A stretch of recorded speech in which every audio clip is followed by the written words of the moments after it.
Tell us you're a Nigerian without saying a word.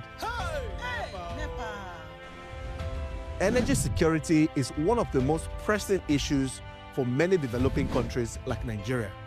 And if there's going to be any meaningful progress, addressing our energy issues is non-negotiable. I need to see light from my house. Make them do something. Band A is expensive. I literally have to turn off all my appliances just to reduce costs. We need light. Introducing the Energy Outlook, your go-to show for everything energy. Every week, we'll bring you the latest insights, innovation, and in-depth analysis of Nigeria's energy sector. From policy discussions to regulatory insights, we will analyze the key decisions influencing growth and sustainability in the energy sector. We'll bring you the human stories behind the headlines, giving you a personal perspective on the broader energy challenges. Join me every Friday at 6 p.m. for the Energy Outlook, your guide to the future of energy, where energy means business.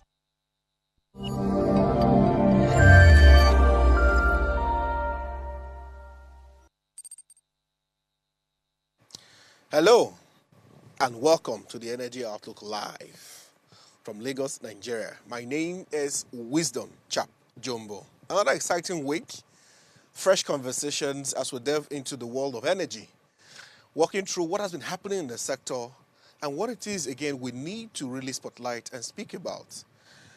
All right, as we usually start, we'll take you into the news for the week and then walk you through recent developments and what you need to know in the energy sector. But our conversation today is very critical and very important. We are talking about achieving a sustainable energy future. As we progress, especially now that we know the energy transition is happening, where does the future lies for the energy sector? Tonight, we'll be spotlighting this important conversation as we look through sustainability, as we talk to creating an energy system that will not only be reliable, affordable, but built on transparency. And as we look at the future, what do we really see as we make this progress within the sector, especially as it concerns Nigeria and Africa as a whole, looking at what are the key important things we really must have at the back of our mind when we talk about sustainable energy for the future. But before we go into that, as always, we'll walk you through recent developments and news. You want to bring you up to speed for what has been happening this week so you get to know. All right. Nigeria's 3,000 megawatts power plant remains dormant. Nigeria's 3,000 mega power plant remains dormant.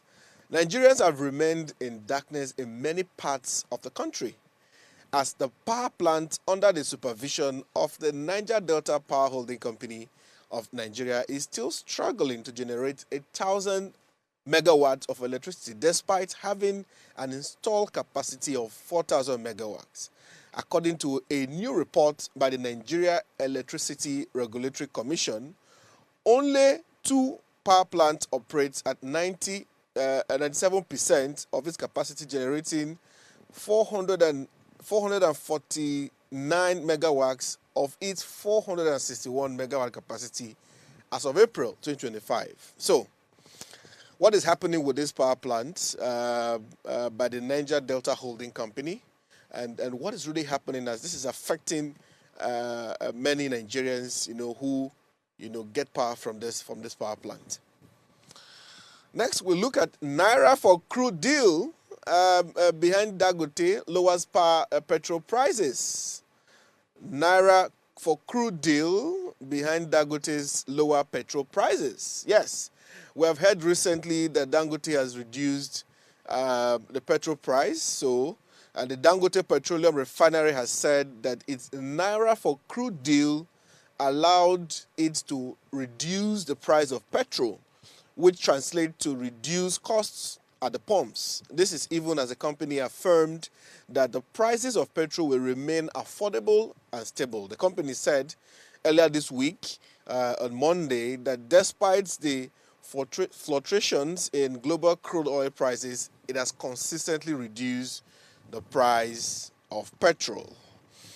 And at the back of that, just 2 days ago, I think to be specific, Dangote Refinery now slash the petrol price across the country. That was a breaking news we had on Thursday this week. Yesterday, yes, if I'm not to be precise. The Dangote refinery announced a fresh cut in pump price of the petroleum motor spirits. This new rates now range from 875 to 905 liters depending on your location. So that goes into our next news, that Dangote refinery slashes petrol prices across the country. What is the cost of petrol where you are if you're in Nigeria? Because I'm from River State, embodying local government, and I know how much the cost of petrol costs in my local government when my people tell me about how they get petrol.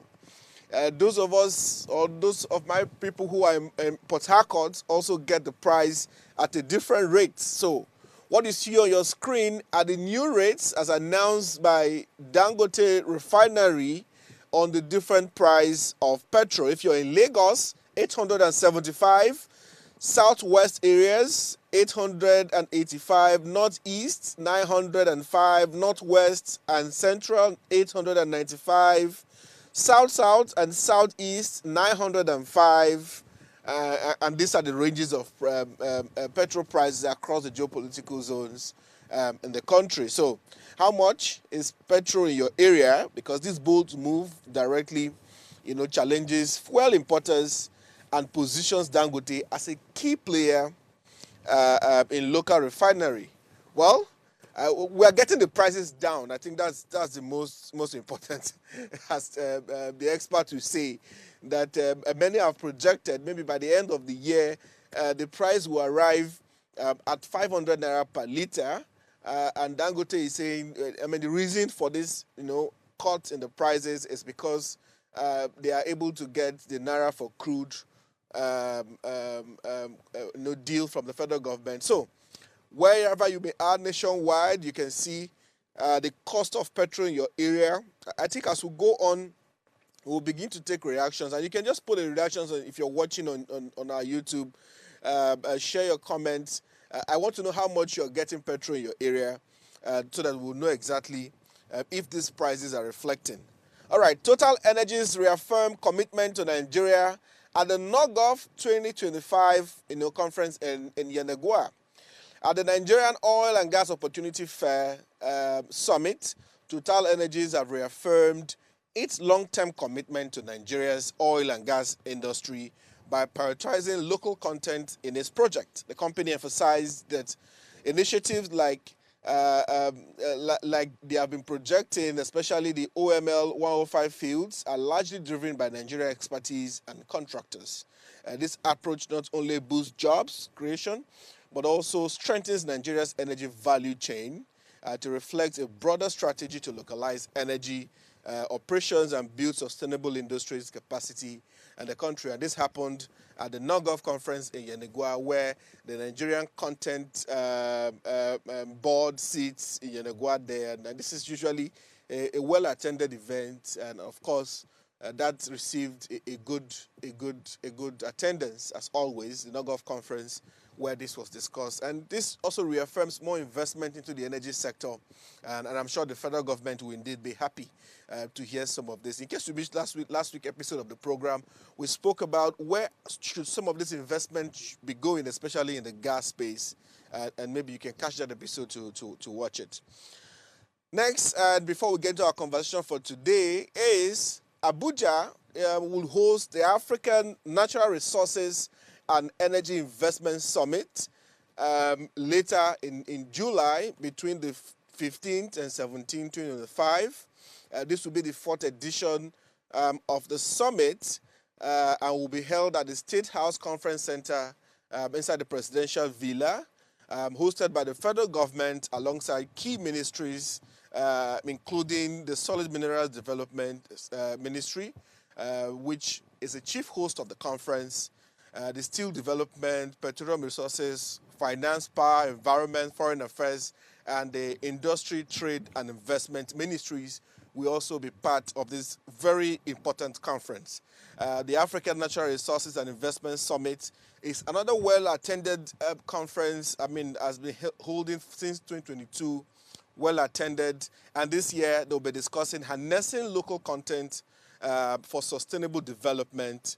And I think it's a very important conversation that will be happening there. If you have that time, I want to encourage you to be there, as critical conversations also around African natural resources and the energy and investment will be discussed, including power. And I've attended the conference a couple of times. And this is where you really want to be, July 15th to 17th. The reason why, I spotlight some of these conferences is because really we know that talking is happening, and we want to be able to follow the conversation here at the Energy Outlook. And this is one that we indeed be following the conversation to see, what is indeed in the focus for natural resources and investment and power, especially as, the global shift is happening, and you want to be at AFNIS 2025. All right, so we'll get into our conversation in a bit. We'll go on a short break, and when we come back, I'll bring up my guest. We are discussing achieving sustainable energy future. What should we be looking at? Where should be our focus?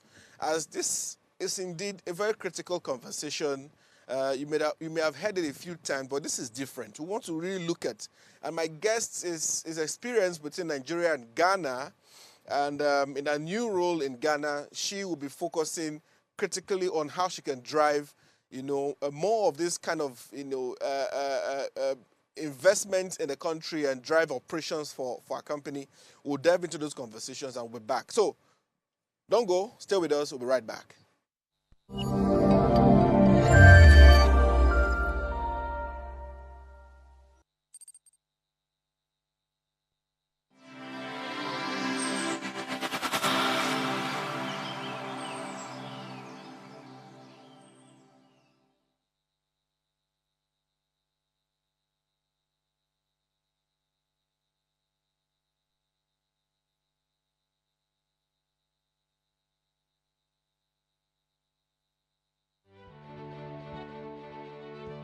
Nigeria, by extension Africa, battles a growing youthful population, and with little or no meaningful engagement, leaves a ticking time bomb on our hands.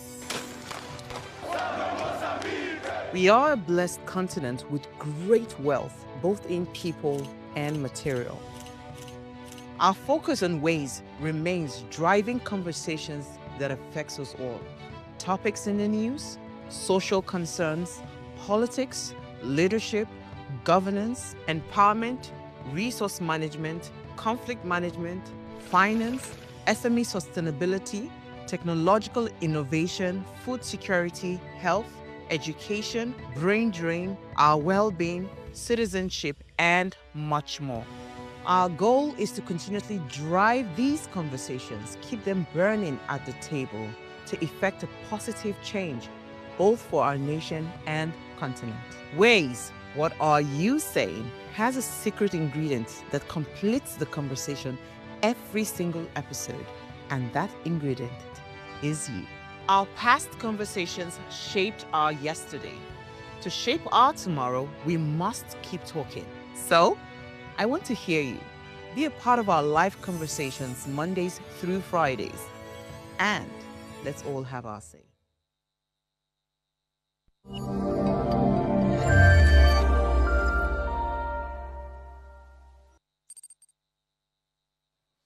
Welcome back, and this is the Energy Outlook. So, our conversation today is on achieving sustainable energy future. And my guest today, like I said earlier, she worked in Nigeria, and she has recently moved into a new role in Ghana. And like you know, Nigeria and Ghana, they have certain similarities when you talk about their energy sector. And both countries have recently, published their energy transition plan, and quite a lot is happening to ensure that there's transition happening and they're achieving energy security. So our conversation today we focus on, but how can we sustain? How can we achieve that sustainable energy future? Not just for Nigeria, looking at Ghana, looking at Africa in that big focus. All right. Without much ado, my guest is Oluwatobi Shofowora, who is country manager for Ghana at Tetracore Energy Group. Toby, welcome to the show. Thank you very much. It's a pleasure to be here. Nice, nice. First, I want to say congratulations on your recent role as country manager in Ghana for Tetracore. When I saw that announcement of your role, I was indeed pleased because I'm one of those who is fond of your expertise when you talk about gas and the energy sector in many of the energy conferences. And I say, woo, that's a woman rising again. So once again, congratulations, Thank you. Toby. Thank you very much, Wisdom. Yes. Thank But you. but before we get into our conversation, I really want to ask you how is the new role? How is Ghana treating you? And hope you have been able to settle in March. Well, I'm settling in. There's a lot of work to be done, but yeah, it's quite interesting. It's been interesting. It's been challenging personally, but I get points, right? So yeah, but I'm Nice, settling in fine. Thank you very much for asking. nice. Okay, I'm happy to hear that. Ghana treats everybody well, so I'm a fan of that. Yes. Let us see. All right. So I know of some of the exploits and of course positive achievements, in fact fantastic achievement of Tetracore in Nigeria, and so learning of your new role and as the company makes a solid entrance into Ghana, I wanted to ask what strategies, and this is my way of starting our conversation, is what strategies do you plan to implement to replicate the successes that Tetracore has indeed, achieved in Nigeria over the years? All right. Yeah, thank you very much, Wisdom, for asking. So I think off the bat, what I'll just say is that one of the strongest advantages for us at Tetracore is that from the get-go, we've always been focused on seeing how we can bring innovation to the vision of the nation as it pertains to natural gas utilization, localizing natural gas utilization. So I think one of the core strategies is replicating Nigeria's gas for growth campaigns, right, to drive natural gas utilization and adoption amongst businesses and transporters, right, here in Ghana, right. Another would be to collaborate with the Ghanaian government to co-invest in infrastructure, to mirror some proven and tested models, right, that we have executed in Nigeria, while ensuring that we are leveraging the unique strengths and opportunities, of the Ghana energy sector, because the energy sector here is dynamic. It has its own strengths, its own, advantages and opportunities. So even though it's quite similar with what, with Nigeria, the plan is to leverage its own uniqueness, its unique strengths, and the unique opportunities that are available in the sector here. Also in Nigeria, one of our core strategies at Tetracore is modular, right? Modular, innovative solutions that are quick to test, quick to prove, quick to push to the market. And the plan is to also see how we can replicate that here. But ultimately, the goal is to drive local gas utilization, domestic gas utilization. Fantastic. So driving local gas utilization, and that brings me to my next question. And now that you're in there, I mean, you've been quite, in Nigeria for a long time. I don't know if you've been able to compare what the energy landscape is. You said Nigeria and Ghana are similar, but they are quite different in a way. But have you been able to compare the current energy landscape in Ghana with what we have in Nigeria to be able to spot indeed where those differences lie and how you hope to drive or localize that gas utilization in Ghana? Yes. Okay. So I'll say that maybe I'll just discuss some of the strengths of both nations, right, as it Okay. pertains to the energy sector. For Nigeria, we know that we have vast gas reserves. Our unproven reserves run, almost 600 TCF. That's trillion cubic feet, and we have proven reserves of almost 210, trillion cubic feet. Uh, Downstream sector is very robust. Our virtual pipeline the virtual pipeline part of the value chain, also very robust. We have larger installed electricity capacity if we compare to Ghana. And for Ghana, I think some of the strengths that I've seen in the short time I've been here is that there's a stable regulatory framework, guiding their adoption, the policy landscape in the sector. And I think Ghana also has been able to do a lot with the renewable integration. I think by now they're doing almost 38% renewable integration in their energy mix, right? And they also have lower transmission losses than Nigeria, even though in recent times, there's been a lot of there's been increased losses in their electricity transmission, if I can put it like that. But one thing I'll say is that our challenges are quite similar, right? So, and while we have our unique strengths as nations, our challenges are quite similar. And, it's around limited distribution infrastructure, like gas pipeline networks. We have funding gaps, both nations. And then, for Nigeria, I think one of our key challenges would, especially around the power, would be grid instability, vandalism in our upstream, policy fragmentation. Those are some of the challenges that we have that are unique, to Nigeria. But ultimately, I would say that Ghana has structured policies and a structured approach to implementing its energy policies. And for us in Nigeria, I think we have larger, let me put it that way, larger of everything, right? But we are riddled with operational inefficiencies. And, these are some of the key differences that, I've observed in the time that I've been here. Interesting analysis. Yes, I mean, I agree with quite a lot of the points you have made, but despite the progress, power shortages and limited gas infrastructure remain a major hurdle for both countries. I know when I lived in Ghana at the time, I noticed there were steady power supply, but at the same time also there were high costs or at the pump stations when you go. And there were still some gaps when you talk about gas, infrastructure, like you talked about the networking and all of that. So, from your perspective, my question is, what is critically missing, or what are the critical missing elements to truly achieve a sustainable energy future? And I want you to break this down when you look at Nigeria, our unique challenges, where it is you feel like we need to, or is still missing, we need to get right from what you have just analyzed. And let's look at also Ghana in a way, because you're in Ghana, and see where both of that meet at the center. What are we still missing when we talk about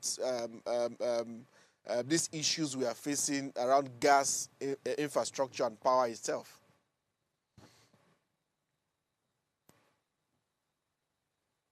All right, thank you very much, Wisdom. So I'll start from both, and then, just as you said, I'll drill down into both Ghana and Nigeria. For both nations or both countries, we are caught between reform gains, systemic crisis, and I think that ultimately the missing link, right, is the political will to prioritize infrastructure over short-term populism, or whatever we want to call it.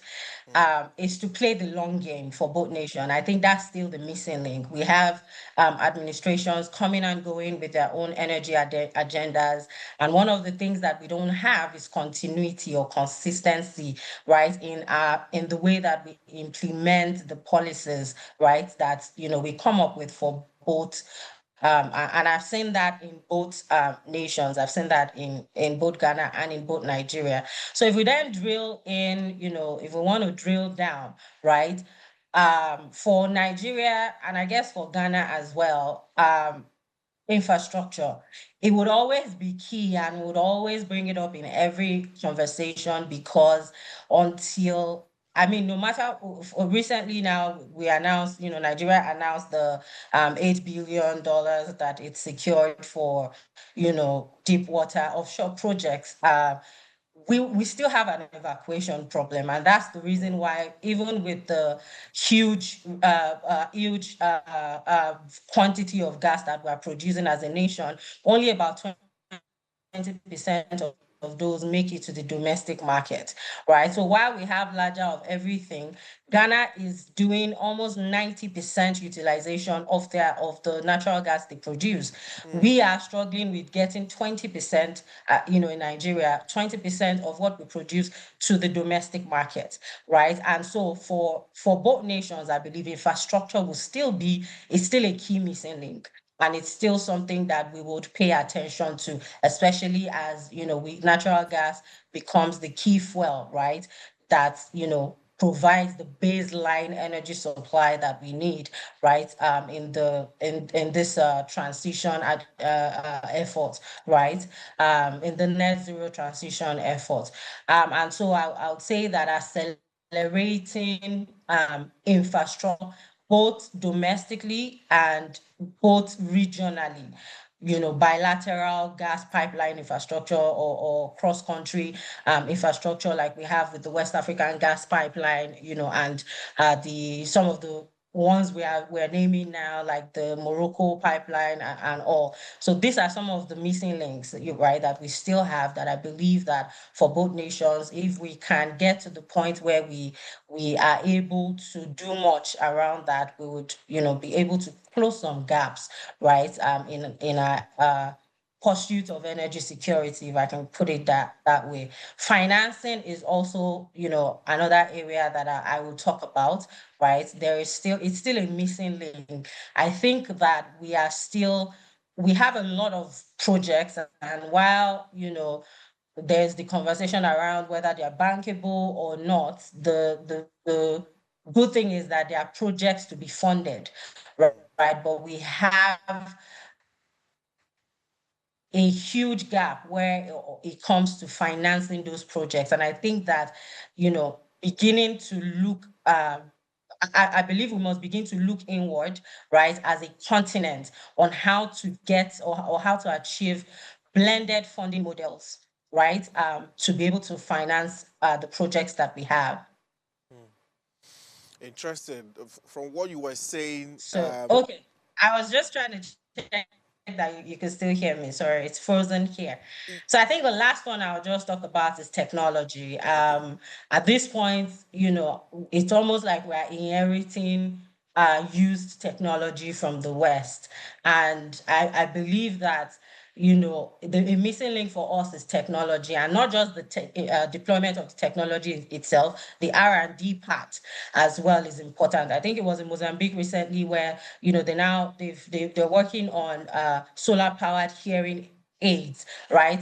I mean, you can see that, some research has gone into being able to achieve that. And I think because of the resources that we have as a continent, there's so much more we can do, right? If we just, do a bit of work around our research and development activities as well. So I think I'll just stop there. Yeah, yeah. I was going to say that what I picked something from what you were saying, that Ghana has 90% gas utilization. Could you broaden that for me, please? Okay, so I mean domestic utilization. So of all Okay. the um gas that they produce, and I think right now they are doing about, is it 8 billion, I think 800 million cubic feet thereabout per day also. um, about 90% of that is used for power generation, right, Wow. in country, and for, some of their industries, and only about 10%, is exported, right? But for Nigeria, it's flipped more or less. We're doing about 20% domestically, and we're doing, or in the domestic market, and we're doing roughly about maybe 45% thereabout for export, right? That's the NLNG, that's our LNG export. We're doing almost about 45% of our volume for export. So that's what I mean by, so there's I think the entire strategy for Ghana's natural gas is domestic utilization, and they've been able to demonstrate that. So I think lesson learned for us in Nigeria right there. Impressive. So I wanted to bring the conversation home now, as you were saying before, that we need to look inwards. And I, for one, have followed Tetraco's work for quite a long time. I'm very familiar with a few of what the company has been doing. And I know that the company has made significant investment in CNG and expanded its downstream gas and gas to power operations in Nigeria. I mean, over this period of time. So my question is, which successful initiative do you have or do you believe could be adapted for Ghana's market, especially when we talk about CNG? I don't want to go so deep and ask maybe how do you see the CNG penetration in Nigeria and all of that. I just think that Tetraco has made quite a significant progress and good investment in the CNG market. But I wanted to know that what are you adapting when you look at the Ghana market? It seemed to me from what you shared earlier that it's going to be an easy ride. Or will I be wrong? Well, I mean, the whole point of the work we're doing is to see how we can turn challenges around. So, um, it won't be easy, but if it were easy, I mean, everybody would do it. So I guess that the challenge is why we are here. So, Of course. I would say so. Interestingly, our Tetraco secured the first CNG license in Ghana. So it's a virgin market, if I'll say so. So our CNG will probably be the first in Ghana, right? And so you can imagine that it's a lot of sensitization that needs to happen, right? Especially because we know the challenges even in Nigeria associated with CNG, where safety concerns, operational concerns are discussed. And so I think that doing the groundwork sensitization to get the buy-in of the prospective users is one of the initiatives that and we did quite a lot of that as well in Nigeria. But you know that Nigeria already has sort of like a national drive, right, for CNG. So the sensitization is happening at a national level.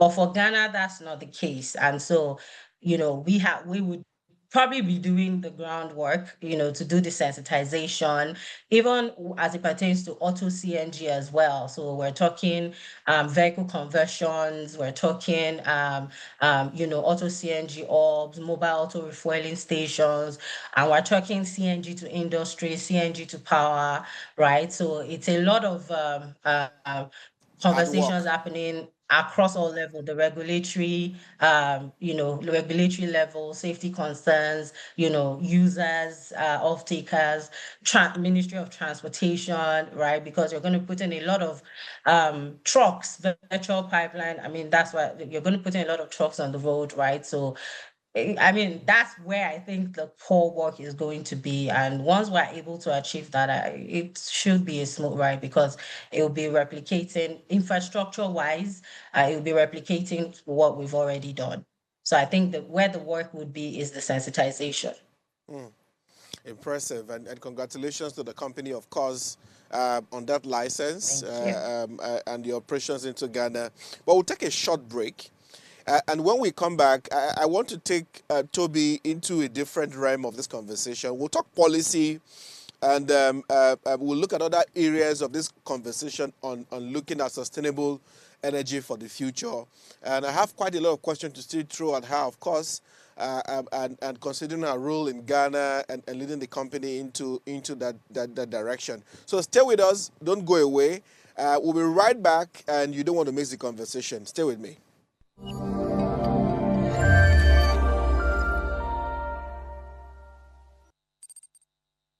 Life is made up of moments, some that fill us with joy, others that test our strength. Welcome to Heartlights. This is our space to explore the highs and lows of human connection, the love, the heartbreak and resilience that shapes our life. From relationships to friendships, parenting to partnerships, and so much more. Every week, we share stories and conversations that define us, navigating love, separations, the struggles of parenting, dealing with anxiety and managing the pressures and stress of life. Real conversations that bring us closer, helping us heal, grow, and connect. So join me Mondays through Fridays at 10 p.m. for Heartlines, the show where we connect hearts, have real conversations with real people, one story at a time.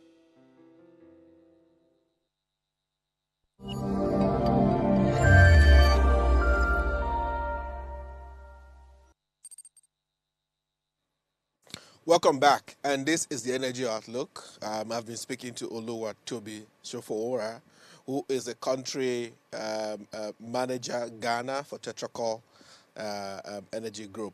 All right, so Toby, if you're still with me, but I want to take you into the policy side of our conversation now, and what are the bottlenecks policy-wise that you still see persist? I mean, from all the critical work Tetracol has done in Nigeria, building those infrastructure, getting those licenses, the CNG and all of that. When you look at the sector in itself as a whole, do we still have some policy bottlenecks that you think that should have eased up now in Nigeria? And as you answer that, of course, I'd like you to now look at Ghana. If in the short time you've been there, if you see some bottlenecks policy-wise, and where those challenges lie that we can pick some lessons from. Okay. Thank you, Wisdom. I'm still here. Okay, so for Nigeria, and I'll be speaking in in an umbrella way. I think that we have policy gas pricing disputes. I mean, as recent as this month, we're still having gas pricing disputes, regulators, upstream, midstream, downstream operators, the power sector, right? And it's still an issue that is persisting, right? We have the PIA, and I think that we can do better around implementation, right? Whilst I mean, from the get-go, it had seemed that the rollout will be phased. I think that with where we are as a country, with our energy sector being where it is globally, I think that we can do better in the implementation, right, of the PIA. And well, there's still the FX liquidity issues that were areas of policy bottlenecks that are would I say that are common, or that I've seen in Nigeria. For Ghana, well, I would say that there is a bit of bureaucratic delay as it concerns private, public partnerships, the execution. And, we've seen how private public partnerships has leapfrogged the Nigerian energy sector.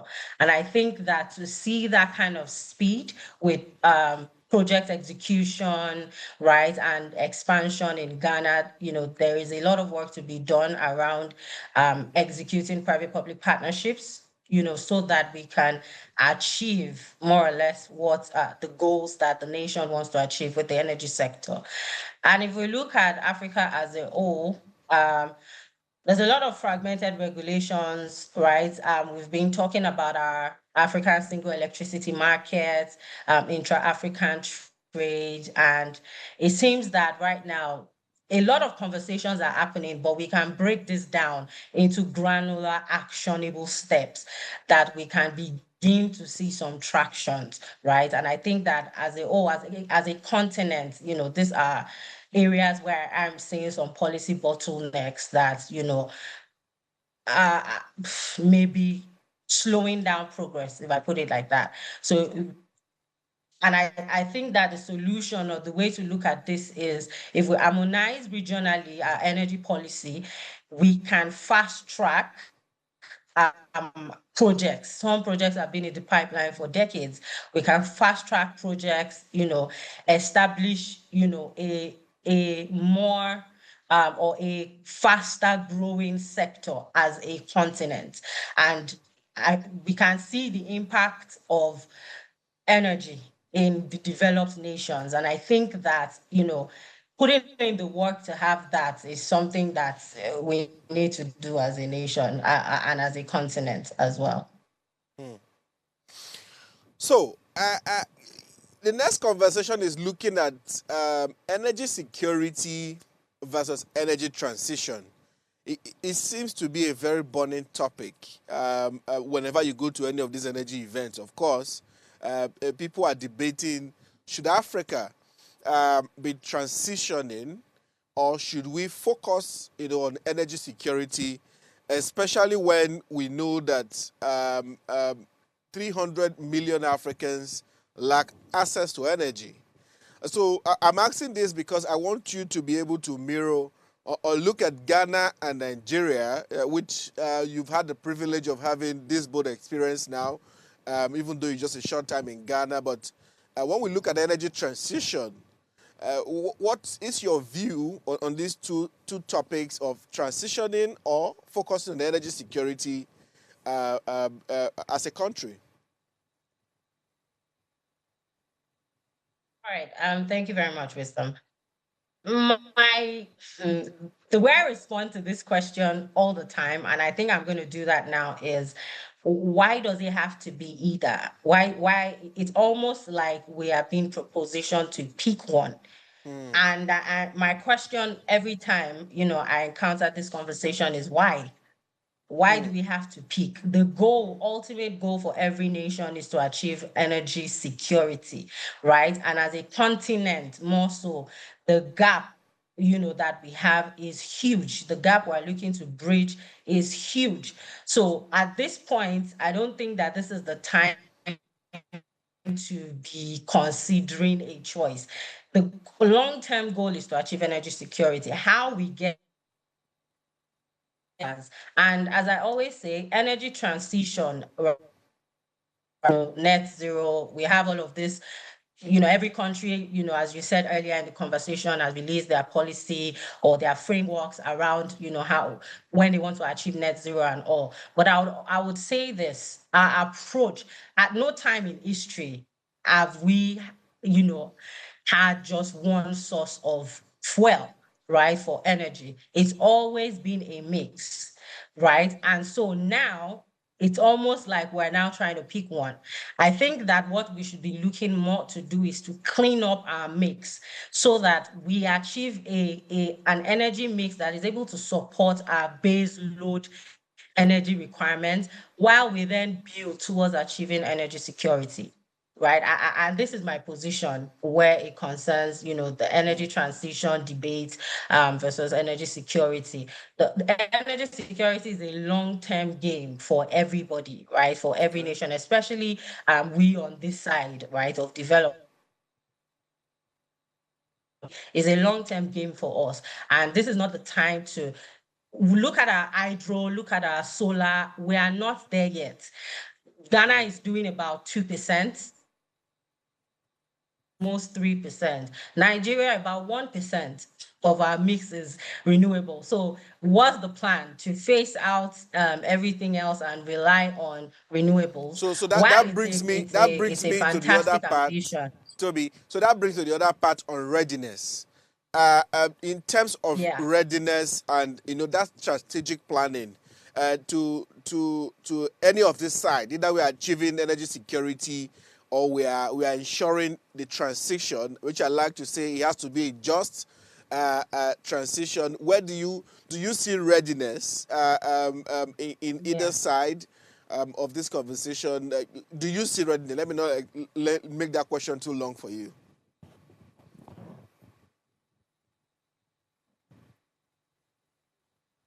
Can you take that again? You're breaking a bit. Okay, can you hear me now?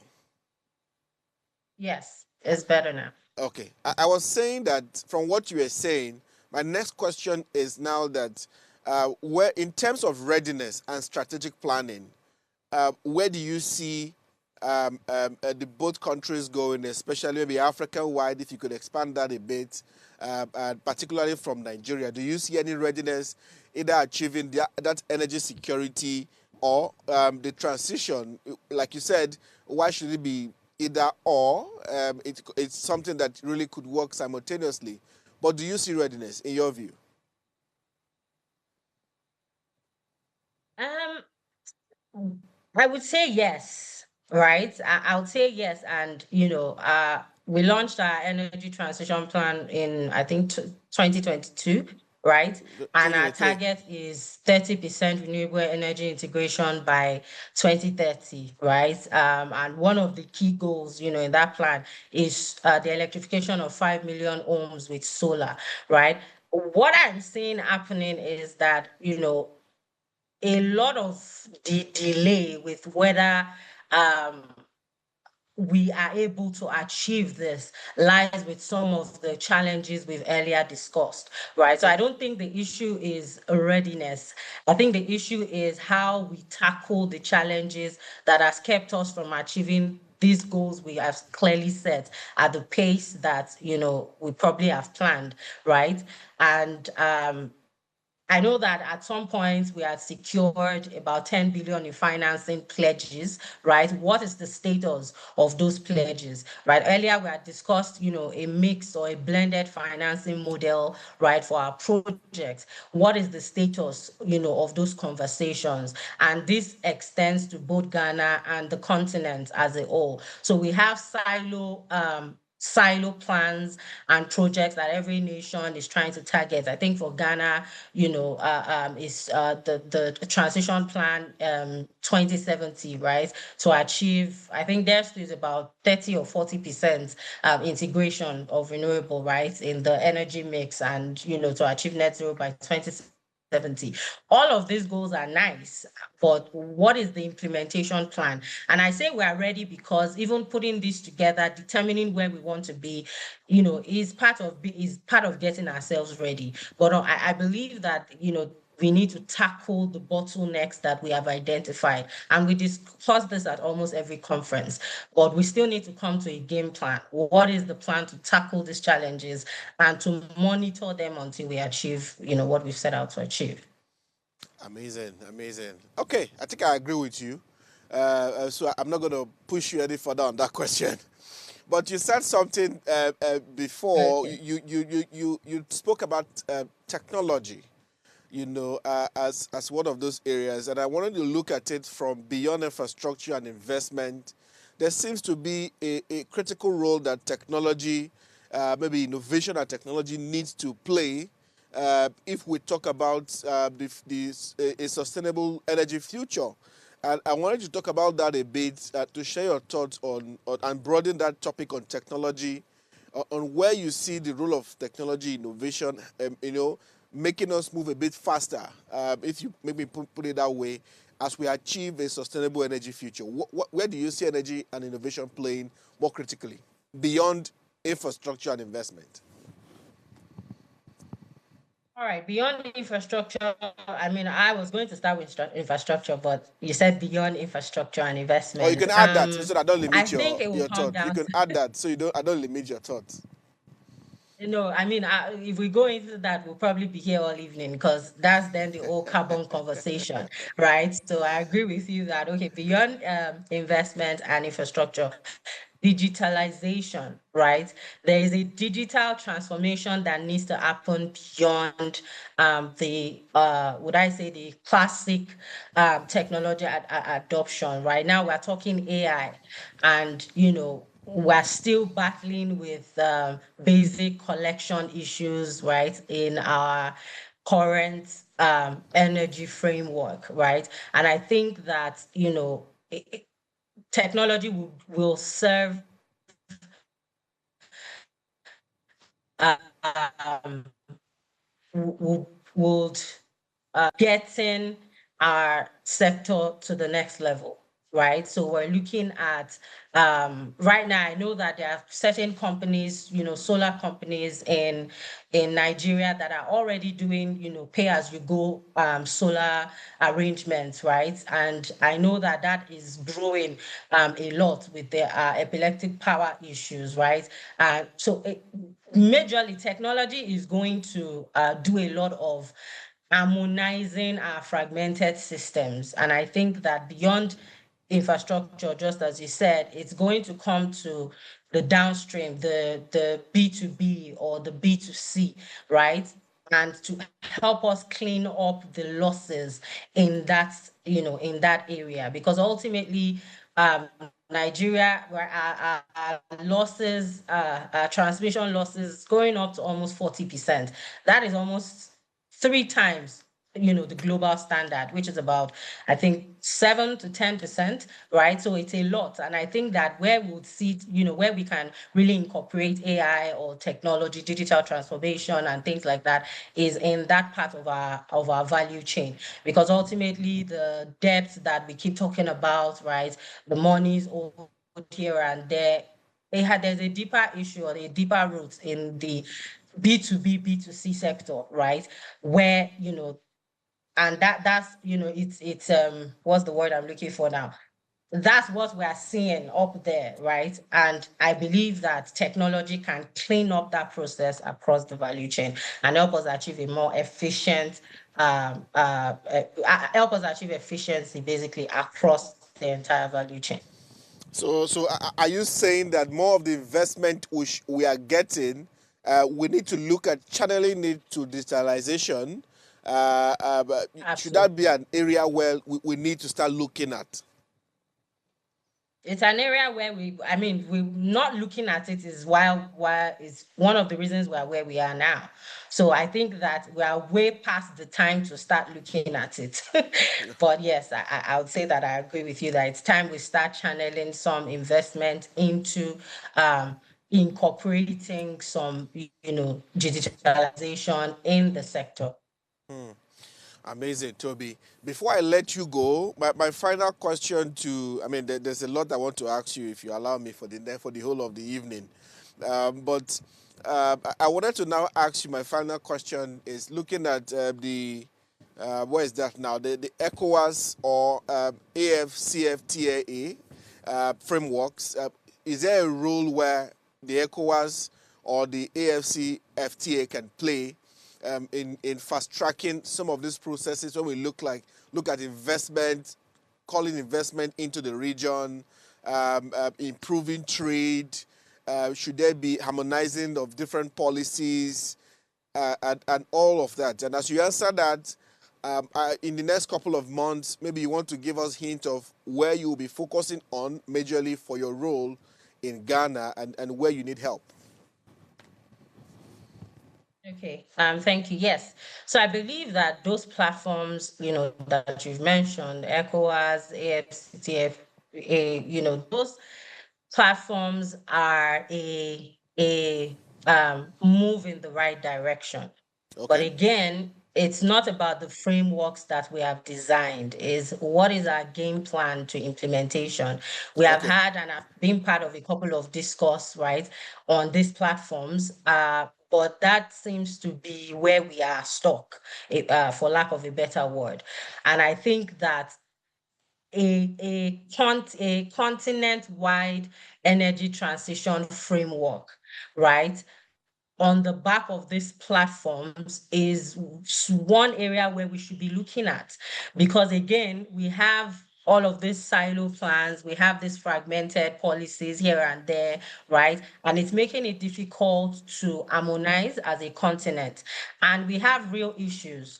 We have financing, right, that I believe that using these platforms to drive, if we come together as a continent, we can make headway, right? Okay. We can find models that work amongst ourselves without All relying right. on the West, right? Yeah. For foreign direct investments, and So, all of that. So I think that yes, it's a move in the right direction, but we okay. need to go behind, we need to go beyond having conversations and actually design an actionable.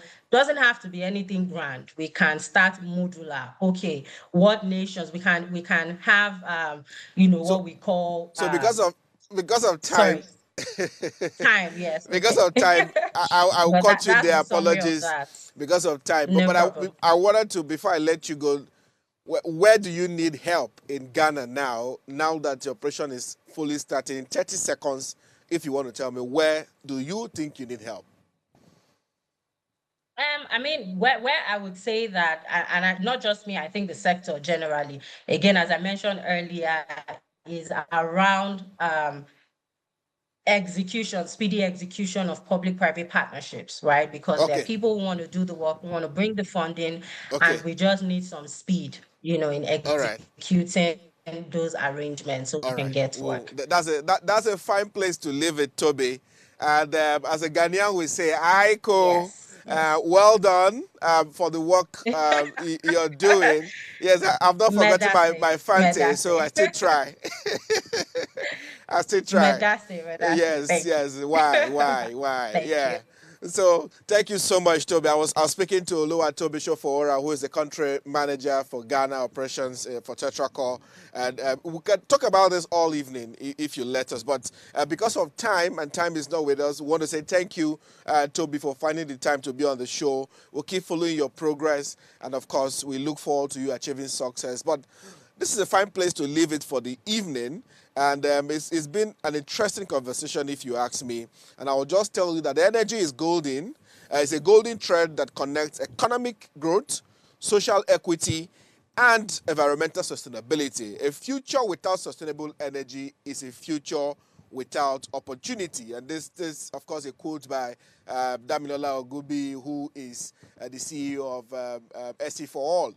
But this is a fine place to live. Until next week, my name is Wisdom Chap Jumbo, and you can catch the episode on our YouTube channel at Official Upgrade TV, just in case you're meeting us at the tail end of the conversation. But you can catch all episodes on Official Upgrade TV. Thank you so much. We'll be back again next week, same station, same time, and you catch us with another very interesting energy conversation to lead you into the future. Here, energy means business. Have a lovely weekend.